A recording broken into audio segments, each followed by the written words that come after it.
On the Road with Kelly and Bob is brought to you by Mueller Metal Roofs and Buildings. Made in America, made to last. Coming up on this episode... The only way to grow is to step on the broken glass to grow. You have to break glass, or you're not pushing your elements. You're not pushing yourself to get there.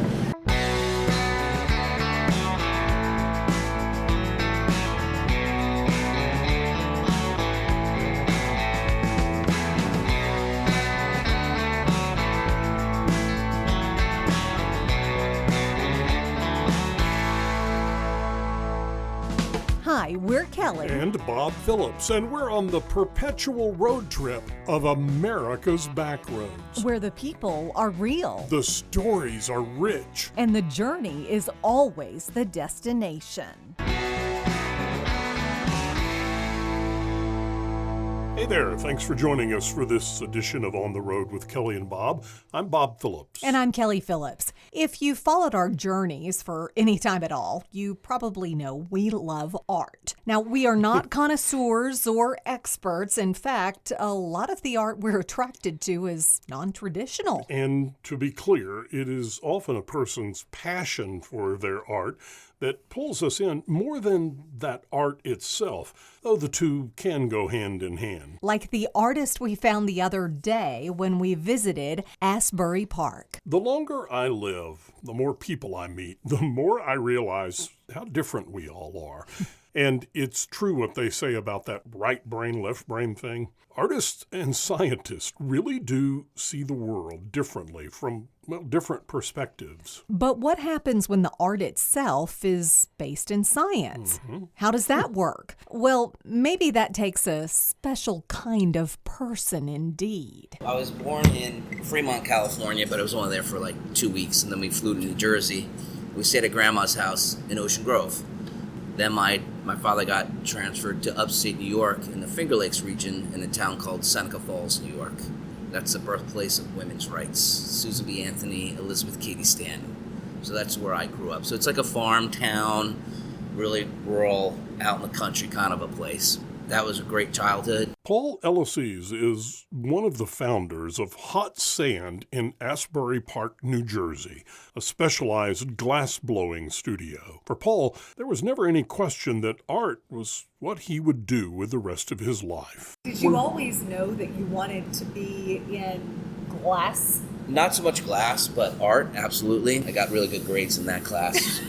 Through grade school and high school, I wanted to study to be a ceramicist, and I eventually didn't get into the schools that I wanted to, so I got my foundation in the fundamentals of art up in Boston for 2 years, and then when I went to Jacksonville University, they had a pretty good ceramic department there, but they also had a glass program. So once I got into the glass, I kind of threw the mud back in the lake and said, this is what I want to do. I want to do glass than anything else, and that's kind of where I took off.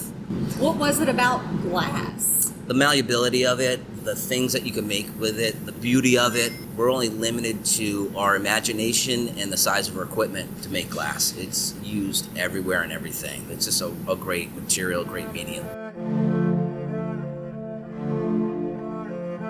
I went to school for scientific glass technology in Salem, New Jersey, which is by Delaware. I worked part-time here, worked full-time as a scientific glass technician, so a little boring. Here at Hot Sands on the Jersey Shore, they know and understand the scientific and technical parts of glassmaking. So I'm just going to use a little water, and I'll just set it in there, all the way in the back, and just a little tap. So water creates thermal shock, and a tap sends vibration to shock it. Whew. My name is Ariel. I am the head glassblower here at Hot Sand. I went to art school. Again, I got good grades in art. And then I went to school in New Hampshire, at Henniker, New Hampshire. It's called New England College. But I did art there, and I played ice hockey. And when I came home, my brother, as I'm about to graduate, is like, let's blow glass. So he built a little shed in his backyard. We got a torch. We watched YouTube videos. And we learned how to set up a home studio through YouTube. Now, if this was a law firm or an accounting firm, you could say Ariel Mazzola started out as, well, the receptionist. While she showed up at Hot Sands with an art degree, she was mostly self-taught in the art of glass blowing. And in keeping with that law firm analogy, today Ariel would be what you would call the managing partner. I was a front-end person where I would check people out and sign people up for the little classes that we do here, and I wanted to do more. I found an excuse to go back there playing with the glass. What is it that got inside of you and said, I gotta do this? Everything about glass. We call it the glass bug, and just like a bug, you're attracted to the light and how it flows and everything. And then the endless opportunities to make different ideas. It's a puzzle. So it's even more elaborate than just like art making, because you have to think about the process behind it before you can execute it. Tell us what you know about the history of glass on our planet. It goes back to like the Egyptians. They did core form, so that what that was, they were like winding glass around a rod, and it'd be hollow. And then they would wear like a little amphora or pendant with like oils in it. And also it was a part of like high society, high culture as well. So there was no one else really doing it in the world, and they only had it. Paul tells us glass blowing is one of the most ancient forms of artistic expression. And that's the beginning of glass making. Has it changed a lot? Not so much. Not so much. I mean, some of the tools that we use and maybe are set up a little bit from that time, but pretty much it's been the same since then. The Italians really changed it into more of like a team event, to where they have multiple people working on one piece. Here at Hot Sand, we're trying to bring the joy into the art, right? So when people come in here, they're very excited to do an activity, so they don't know what to expect. This is a very foreign environment. They pick and they choose their colors, and they come back with us, and we help them make the process. So people can actually do the glass blowing themselves, but you had mentioned that this is kind of like a team effort.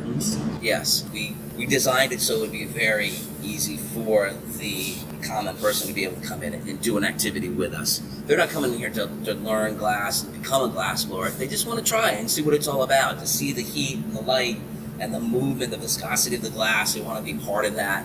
So in our activities, we're twisting colors, so they're grabbing it and twisting it up, and they're putting air into it. So it's all that experience that they really, really enjoy. We found a place on the Jersey Shore where you can do more than enjoy or buy the art. You get to be a part of making it. And while glass blowing is one of the most difficult forms of artistic expression, and the study of the art can consume, well, a lifetime, it's those few minutes of staring into the 2,000+ degree flames and watching the molten glass turn into something beautiful that sticks with those who come here. And they leave with more than a piece of art they helped create. They leave with a little piece of the artist. We give a little piece of us every time because we want you to have a good experience with the glass, and we want you to see it in our perspective of how much we love this material. Do you have people that come in here and they walk away with the wide-eyed wonderment that you first had? Do you see that big wow moment? Every day, and I think that's what helps me get through the day. I know I'm making memories for people, and then it helps me refresh my desires of my glass through other people as well. Not only that, I get to teach up-and-coming artists how to blow glass, and their energy helps me keep going, keep the glass going, because glass can be very devastating, but when you have that environment of motivation, it really helps a lot.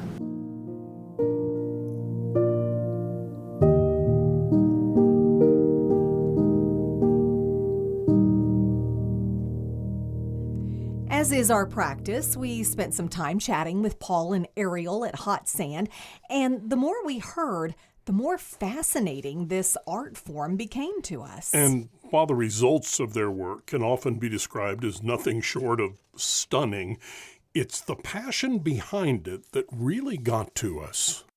That flame that I see kind of Licking out of there? The wall, right there, Yeah. is a little intimidating. Yes. How hot is that? That's probably about 2,200 degrees. Whoa. Yeah. Ouch. Yeah.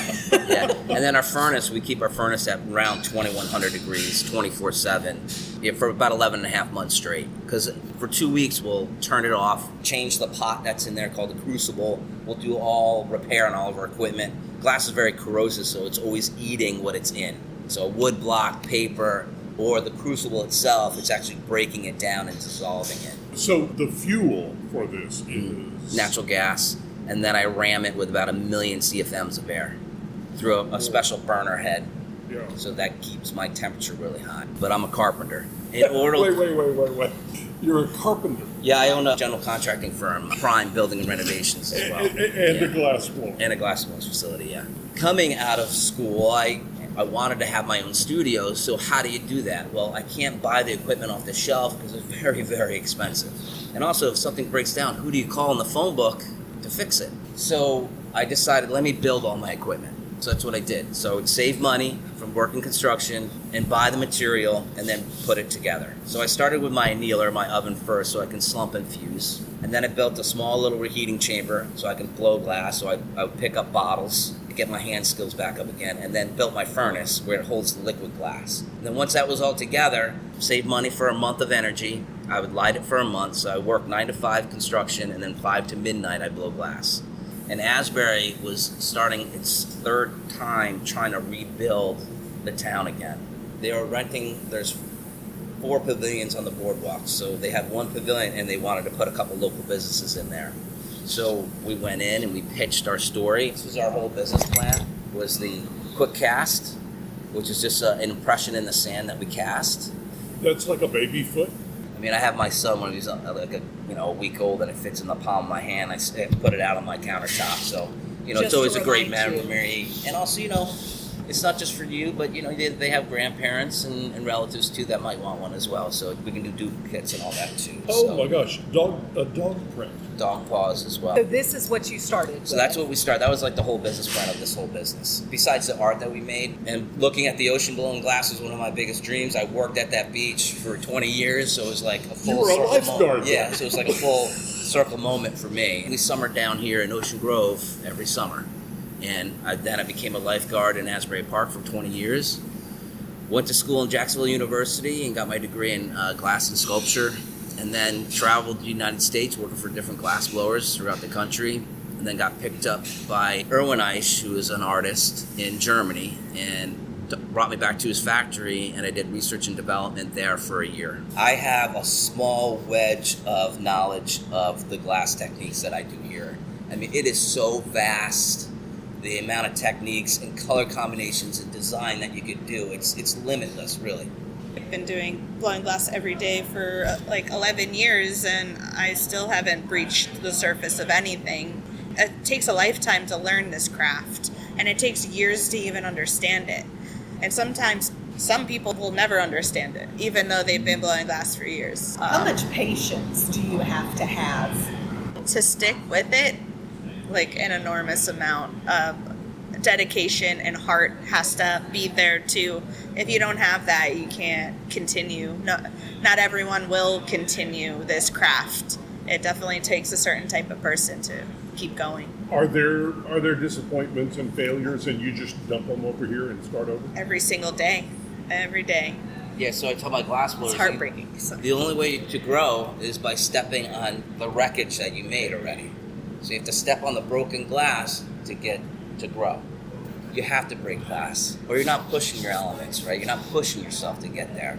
So another thing that we like to do here, we do commission work. So people have ideas and these things that they want to make. So we'll kind of look at it and see if we can even do it. It's a lot of no, but sometimes there's yeses. And with the yeses, we'll take those because it pushes us out of our controlled comfort zone, and it pushes us in a world that we're not used to or comfortable doing. And that's what pushes the glass blower as well, like to do these new things that you've never done before. That's an incredible analogy, I think, about life in general, what you just said. Sure. To grow, you got to step on the broken glass. Yeah. I made martini glasses for a year straight on my own rental time, and I broke half of them for like 6 months of the year. They came out crooked. I gave them away. They're big, they're chunky. You know, I wanted them thin and light and delicate and straight. And that is all a really hard task to achieve, especially working thin, just like the Venetians do. It's rewarding, really. And to see my growth from day one till now, I can't even imagine. You should see my little cup I made. I was supposed to make a pint glass, and it's a thick shot glass. It's very small. That was my first interaction with glass, and the jump from then to now it feels like a blip, but there was many hardships along the way. And yet you say there's so much more that you haven't even touched on yet. Not even close, no.